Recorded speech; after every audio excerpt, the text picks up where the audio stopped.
I've read it many times. It always brings tears to my eyes when I remember my beloved Prophet sallallahu alaihi wasallam. This place which he had gone to was Taiif. It's a common place known in Saudi Arabia today.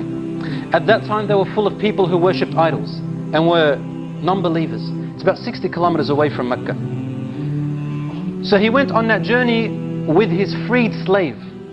Like he had a slave whom he bought and then freed him. That was a common practice of the Prophet sallallahu alaihi wasallam. And he ordered and advised his companions to do the same thing. Buy slaves and free them. So he freed his slave named Zayd ibn Harith. And they went out to Taiif.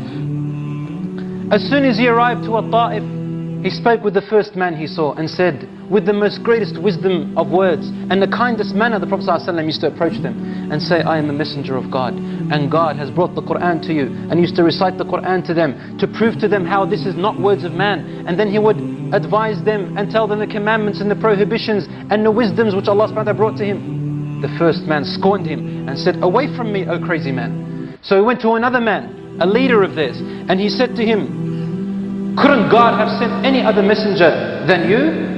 And then another man said to him, he said, if you truly are a prophet, then I am not worthy of listening to you. And if you are not a prophet, then you're a liar. Get away from me, insignificant man.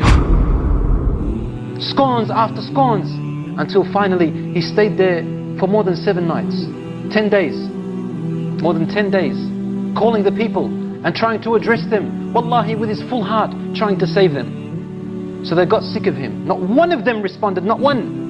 They got so sick of him that they wanted to exile him and throw him out. He was an unwelcome guest.